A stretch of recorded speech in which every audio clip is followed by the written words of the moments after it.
உனக்கு இன்று நான், நாளைக்கு வசனம் சொல்ல, நாளைக்கு சொல்ல, இன்று நான் உனக்கு விதிக்கிற உன் தேவனாகிய கர்த்தருடைய கட்டளையின் படியெல்லாம் செய்ய நீ கவனமாய் இருக்கும்படிக்கு. செய்ய நீங்க என்னவா இருக்கணுங்க? நான் ஒரே ஒரு விஷயத்தை சொல்கிறேன், இந்த இடத்தை விட்டு நீங்க வெளியே போகும்போது ஒரே ஒரு blessing கூட மிஸ் பண்ணாத போங்க. இல்லைங்களா? எவ்வளவு blessing. ஒரே ஒரு blessing கூட என்னதுங்க? நாங்க எல்லாரும் இந்த வண்டர்லாக்கு நாங்க போனோம் ஒரு யூத் டீமா. என்னங்க? ஒரு பியூட்டிஃபுல்லான ஒரு டைம். ஆனா எந்த கேம் ஆடணும் தெரியல. கொடுத்த காசுக்கு என்ன பண்ணுங்க? ஏதாவது ஆடணும்னு நாங்க என்ன பண்ணாங்க? எல்லாம் அப்படியே நிலைக்கிறோம், எங்க போனோம் தெரியாது. நாங்க ஜோ பாஸ்டர் ரஜினி பிரதர் மாத்திரம் எங்க சந்தல போந்து எக்ஸ்ட்ரா கேம்கள் ஆடிட்டு எங்க கிட்ட வீட்டுக்கு வர சொல்றாங்க, நாங்க இந்த கேம் எல்லாம் ஆடணும். அதுக்கேமா நாங்க இருந்தோம், எங்க இருந்தா அப்போ நீங்க தான் பராக் பார்த்துட்டு எங்க சுத்தி. அதுல சில குற்றச்சாட்டு என் மேலே இருக்குது. அந்த வே பூல்னு சொல்லி ஒரு இடத்துல உட்கார்ந்தால வந்த பசங்க எல்லாரையும் நீங்களே இங்க தேங்கிடுங்க, நீங்களே இங்க தேங்கிடுங்க. ஐயோ எவ்வளவு கேம்ஸ் இருந்துச்சு, இது போயிருக்கலாம் அது போயிருக்கலாம்.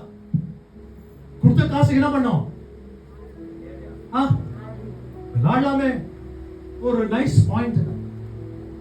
நாமளும் ஆண்டுடைய சமூகத்துல வந்துட்டு ஐயோ இது பெற்றிருக்கலாமே அது பெற்றிருக்கலாமே என்னதுங்க சொல்லாம அவைகளை பெற்றுக்கொண்டு போகத்தக்க என்ன பண்ணாங்க?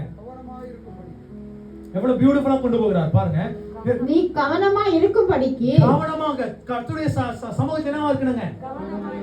Don't miss one word of God. ஒரு வார்த்தையாகிலும் கீழே விட்டு போவாதீங்க. அதை சுமந்து கொண்டு. ஒருவேளை தண்ணி பக்கெட்டா இருந்தா ஊத்தி கூட போவீங்க. அத ஃபுல்லா கோல்டா இருந்தா எவ்வளவு போது போட்டோம் நாங்க எடுத்து போறோம் அப்படி சொல்லுவீங்களா? என்ன செய்வீங்க? பின்னால ஒரு பசங்க ஓ என்னமா இப்படி தூக்கி போறியா, கோல்டு இங்க வந்துட்டு தூக்குமா, தண்ணி ஊத்திச்சு யாரும் அள்ளி போறீங்க, யாரு இருக்கிறீங்கப்பா அந்த மாதிரி. சோ மதிப்பு என்னங்க? மதிப்பு. கோல்டுனா என்னங்க? மதிப்பு. போன வாரம் கேட்டீங்களா? Dust to gold. சாம்பல் இருந்து ஆண்டு நம்ம சிங்காரமாக. கரெக்டா இல்லைங்களா? சோ எதுக்கு நீங்க அதிகமா பிரெஃபரன்ஸ் கொடுக்கறீங்களோ அதை காட் ஹானரபிளா மாற்றுவார். இப்போட வசனம் சொல்லுது கவனமாக என்ன பண்ணுங்க? கவனமா இருக்கும்படிக்கு. கவனமாக இருக்கும்படிக்கு. அவர் சத்தத்திற்கு உண்மையாய் செவி கொடுப்பாயானால். சத்தத்தை எல்லாரும் கேட்கலாம், ஆனா சில கூட்டம் மட்டும்தான் என்ன செய்யுங்க? உண்மையாக என்ன செய்யணுங்களா? செவி கொடுப்பாயானால் உன் தேவனாகிய கர்த்தர், உன் தேவனாகிய கர்த்தர் பூமியில் உள்ள சகல ஜாதிகளிலும், பூமியில் உள்ள சகல ஜாதிகளிலும் உன்னை மேன்மையாக வைப்பார். அப்படின்னு என்னதுங்க? நீங்க என்ன சொல்லிருக்கணும் அந்த வசனம் முடிக்கும் போது? நீங்க சொன்னீங்களா? அப்போ வசனத்துக்கு நம்ம என்ன பண்ணல இன்னும் கவனத்தை.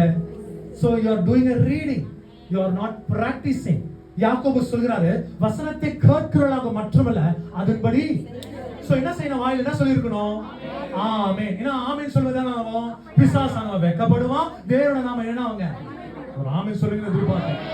சோ கவனமாக சகல ஜாதிகளிலும் உன்னை மேன்மையாக வைப்பார். ஆமென். என்ன சொல்லுங்க? ஆமென். ஐயோ மறுபடியும் சொல்லுங்களேன். ஆமென். ஆமென். நீ உன் தேவனாகிய கர்த்தரின் சத்தத்திற்கு செவி கொடுக்கும் போது, உன் தேவனாகிய கர்த்தருடைய சத்தத்துக்கு நீங்கள் செவி கொடுக்கும் போது, இப்பொழுது சொல்லப்படும். இப்பொழுது எப்பொழுதுங்க? blessingன்றது என்ன தெரியுங்களா? ஆசீர்வாதம். வாயில சொல்லப்படுகிற வார்த்தை என்ன பண்ணுங்க? that is called encounter. என்னங்களா? encounter with the Holy Spirit. கர்த்தரை சந்திக்கிற இடம். நிறைய பேர் வந்தவனமாக வெளியே ஏன் போறாங்க தெரியுங்களா? அவங்க ஜீவியம் மாறல, வாழ்க்கை மாறல, சுபாவம் மாறல, குணம் மாறல. because they never encounter the writer of this book. இந்த பரிசுத்த வேதத்தை எழுதின அந்த ஆத்தர், அந்த எழுத்தாளரை சந்திக்காமலே போகிறோம். வெறும் எழுத்த மாற்றம் பார்க்கலாம். ஆமா இல்ல? ஆமென். இந்த எழுத்தாளரை நீங்க சந்திக்கும் போது ஆண்டவரை மறுரூபமாக மாற்றி. ஆமென் சொல்வீங்களா? ஏன்னா இந்த எழுத்தாளர் சாதாரணமானவர் அல்ல. எத்தனோ ஆண்டுகள் கடந்து இந்த இடத்துக்கு வந்திருக்கு வசனம். அது கொண்டு வந்து சேர்த்தது ஒருத்தர் இருக்கிறார், பரிசுத்த. ரொம்ப ஈஸியா வந்துட்டு ஆமா இல்ல அப்படி இல்லைங்க. என்ன இருக்குதுங்க? இந்த எழுத்துக்கள் எழுதுவது நாமோ நம்முடைய முன்னோர்கள், நம்முடைய முன் பிதாக்கள் கூட என்ன இல்லைங்க பிறந்தது கூட இல்ல. இந்த மாதிரி ஒரு ஊருக்கு ஒரு பேர் இருக்குதான்னு கூட தெரியாது இந்த வசனங்களை எழுதும்போது. ஆனா ஊரு பேர் விலாசம் இந்த நபர்கள் இந்த வசனத்தை இந்த நாள் வாசிப்பாங்க, அதை அவர்கள் சுதந்திரித்துக் கொள்வாங்க. ஒரு இடத்துக்கு ஆண்டவர்களை கொண்டு வந்திருக்கிறார். விசுவாசிக்கிறவங்க இன்றைக்கு நீங்க போகும்போது வெறும் கையோட போக மாட்டீங்க, நிறைவான ஒரு ஆசீர்வாதத்தோடு. ஒரு ஆமென் சொல்வீங்களா? ஆண்டவர் உங்களுடைய இடுக்கங்கள் எல்லாம் உடைப்பார். சங்கீதக்காரர் 128:26 சொன்னது போல என்ன வார்த்தை தெரியுங்களா? அவர் தெற்கத்தின் வலைகளை திசையாம் திருப்பதை போல் எங்களுடைய சிறையிருப்ப திருப்பும் கர்த்தாவே. கண்ணீரோட விதைக்கிறவன் உங்களுடைய எல்லா டியர்ஸ், உங்களுடைய எல்லா கண்ணீர் ஆண்டவர் ஆசீர்வாதமா மாற்றம். எப்படி நடக்கும் எனக்கு தெரியாது, செய்தி ஒண்ணு இருக்குது. உன்னை அழைத்தவர் உண்மை உள்ளவா, உன்னை இறுதி வரும் வரைக்கும் நடத்தி செல்வார். உனக்கு தேவையான தொகைகள், உனக்கு தேவையான போஷிப்பு, உனக்கு தேவையான ஆரோக்கியத்தை கொடுத்து உன்னை நடத்தி செல்வார். விசுவாசிக்கிறவன் He is a miracle working God. He is an unchanging God. அவர் நேற்றும் இன்றும் என்றும் He is an unchanging God. நான் மாறாத தேவன். ஆமென் சொல்லுங்க. அவர் மாறாத தேவன். ஆனா என்னோட சூழ்நிலை இந்த காலவேளை அவர் என்னிடத்துல நின்று அவர் பார்க்க போகிறார். இயேசுவின் நாமத்தினால் என்னோட சூழ்நிலையில் அவர் நான் பார்க்க போகிறார். மலையை போல பிரச்சனைகள் எழுந்தார், கடுக போல அவர்களை அகற்றி விடுவார். இயேசுவின். விசுவாசிக்கிறீங்களா? இவைகள் மனுஷனால கூட, இது மனுஷனால கூட, ஆனா தேவனால. லூக்கா புத்தகம் 1:23 நீங்க வாசிக்க கேட்டீங்கன்னா எவ்வளவு பியூட்டிஃபுல்லா. உபயோகம் முடிக்கல, இல்ல நிறைய அங்கதான் சுத்த வச்சிட்டு இருக்கிறோம்.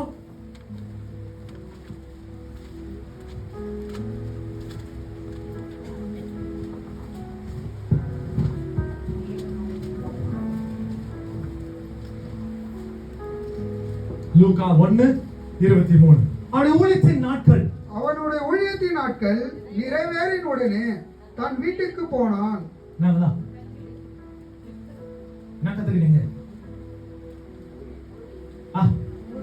நிறைவேறின பொழுது, அதான் கம்ப்ளீஷன். நிறைவேறின பொழுது, அக்கம்ப்ளிஷ்ட்ன்ற இங்கிலீஷ் வேர்ட் யூஸ் பண்ணிக்கிறாங்க. இந்த டிரான்ஸ்லேஷன்ல கம்ப்ளீட்டட் என்ற வார்த்தை யூஸ் பண்ணிருக்காங்க. இன்னும் சில வேலை நீங்க என்ன பண்ணுங்க, நீ வீட்டுக்கு போகும்போது வெறும் கையோட போக மாட்ட, நிறைவேற்றி ஆண்டவருடைய வீட்டுக்கு போ. தன் வீட்டுக்கு தான் பைபிள் வசனம் சொல்லுது. எந்த வீட்டுக்குங்களா? உன்னுடைய வாழ்க்கையில ஆண்டவருடைய ஆசீர்வாதம் நிறைவேற்றி உன்னுடைய வீட்டுக்கு ஆண்டவர் கொண்டு போகும். இப்போ நீங்க உங்களுடைய யோசனை அழைப்பாய்ந்து கொண்டிருக்கோம். அடுத்தது என்ன? What am I going to do next? But God has got a message for you. உன்னுடைய ஊழியத்தின் நாட்கள் நிறைவேறின பொழுது அவர் உன்னை உன்னுடைய வீட்டுக்கு அழைத்து சென்றார். விசுவாசிக்கிறீங்களா? There is no situation that God cannot do. ஆண்டவரால முடியாத எந்த சூழ்நிலையும் இல்லை. சகையுடைய வீட்டுக்கு சகை எதிர்பார்த்திருப்பானா? அவர் வேடிக்கை பார்க்க தானே போனாரு. நாங்களும் இன்னைக்கு ஒரு வேளை வேடிக்கை பார்க்க தானே வந்திருக்கலாம். நம்முடைய சூழ்நிலைகள் அப்படித்தானே இருக்கும். எப்படியோ ஏசப்பா சும்மா பார்த்துட்டு என்ன பண்ணாங்க, அவர் எப்படிதான் இருக்கிறாரு, அவரோட முகம் எப்படி இருக்குது, அவருடைய வஸ்திரம் எப்படி இருக்குது, இப்படிதான் வந்திருப்பாங்க. ஆனா அந்த மனுஷன் ஒரு மரத்து மேல ஏறான். இட் மீன்ஸ் என்னதுங்க? என்னுடைய சூழ்நிலை காட்டிலும் நான் வேற ஒரு சூழ்நிலை நின்னாதான் அவரை என்ன பண்ண முடியும், பார்க்க முடியும். நீங்க ஒரு வேளை வீட்டுல இருந்து கூட கர்த்தரை தேடி இருக்கலாம். இந்த காலவேளையில நீங்க வீட்டுல இருந்து கூட என்ன பண்ணிருக்கலாம், காட தேடி இருக்கலாம்.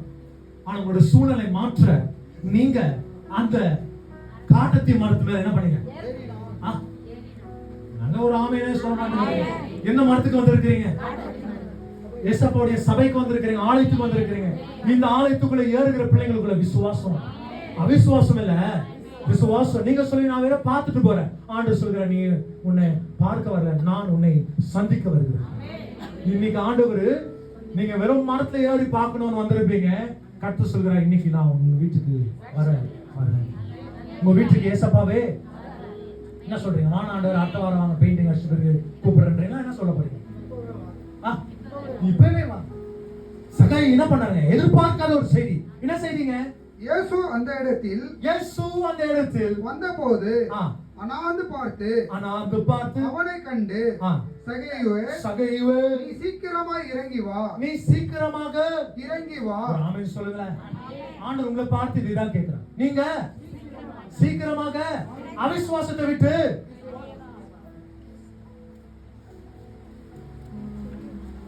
ஒரு செடியை ஏறுதான் ரொம்ப கஷ்டங்க.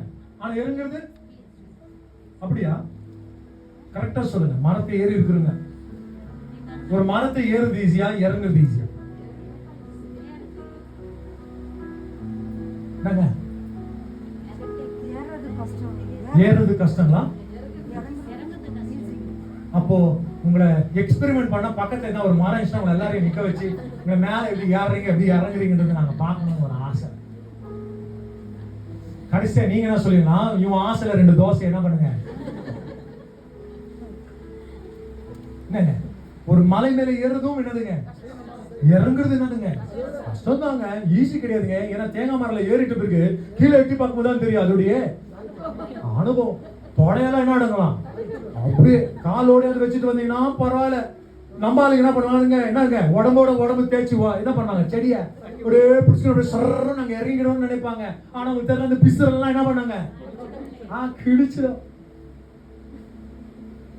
எவ்வளவு வேகமா ஏறுறது முக்கியம் கிடையாது, எவ்வளவு நிதானமாக. பைபிள் சொல்லுது வேகமா இறங்கி வா. என்ன அர்த்தம், அநேக விஷயத்துல நீ என்ன பண்ணிட்டு இருக்கிற, மாற்றிட்டு இருக்கிற. அந்த செய்திக்கு ஆண்டவர் சொல்லுகிற ஒரு உத்தரவு என்ன பாத்தீங்கன்னா, get on fast. அந்த இடத்தை விட்டு என்ன பண்ண, சீக்கிரமாக இறங்கி வாங்க.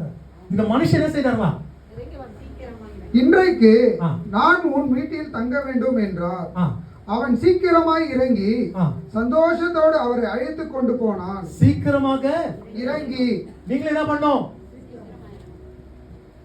கர்த்தருக்காக இறங்குங்க. என்னுடைய சூரியன் உன் மேல என்ன போகுதுங்க, உதிக்க போகுது. உடைய துக்கங்கள்லாம் கர்த்தர் சந்தோஷமாக விசுவாசிக்கிறீங்களா? அந்த மனுஷன் சந்தோஷத்தோடு இறங்கினான். எந்த வேதனையோட மேல ஏறினாரோ ஆண்டவர் என்ன பண்றாங்க, சந்தோஷத்தோடு அவரை அழைத்து கொண்டு போனான். விசுவாசிக்கிறீங்க? எவ்வளவு பியூட்டிஃபுல்லான ஒரு வேர்டு, சந்தோஷத்தோடு அவர் கொண்டு போனார். ஆமாங்க, இந்த காலவெளியில கூட உங்களுடைய சூழ்நிலை காட் என்னவா மாத்த போகிறாங்க, சந்தோஷமாக மாற்றுவாங்க. Listen to the voice of God. வெளிச்சம், கர்த்தருடைய வார்த்தை நம்முடைய வாழ்க்கை என்னவா இருக்குதுங்க, வெளிச்சமா இருக்குது. நீ டவுட்ஃபுல்லா இருக்கலாம், ஆனா காட் ஒரு நாளும் உன்னை சந்தேகப்படவே இல்லை. அதனால தான் நீ ரட்சிக்கப்பட்ட.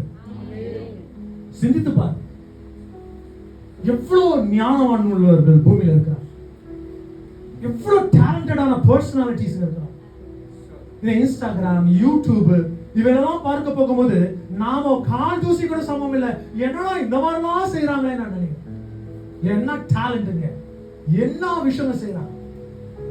ஆனா கர்த்தர் அவர்களெல்லாம் தெரிஞ்சுக்காத எங்கேயோ ஓரத்துல உதவாக்காரனா இருந்த நம்ம ஆண்டவர் தெரிஞ்சுட்டு என்னோட ராஜ்யத்தை உன்ன வச்சுதான் கட்ட போறேன்னு நம்ம நம்பி என்ன பண்ணிக்கிறாங்க, பெரிய பொறுப்பு. சின்ன பொறுப்பு இல்லைங்க, என்ன பொறுப்புங்க, பெரிய ரெஸ்பான்சிபிலிட்டியை தூக்கி தலைமையில வச்சுக்கிறாங்க. இப்போ நாம திக்கு முக்காக இருக்கிறோம், யோ இது எப்படி செய்வோம் ஆண்டவரே தெரியலையே. ஆனா காட் சொல்றாரு, உன் பலவீனத்துல என் பலன் பூர்ணமா இருக்கு. யோசிச்சு பாருங்க, சிந்தித்து பாருங்க. டாக்டர்ஸ் இருக்கிறாங்க, சயின்டிஸ்ட் இருக்கிறாங்க, லேப் டெக்னீஷியன்ஸ் இருக்கிறாங்க, என்ன மாதிரி மெயின் ஞானிகள் இருக்கிறாங்க, பொலிட்டிக்கல் லீடர்ஸ் இருக்கிறாங்க, என்ன மாதிரி அட்வான்ஸ் டெக்னாலஜி கிரியேட்டர்ஸ் இருக்கிறாங்க.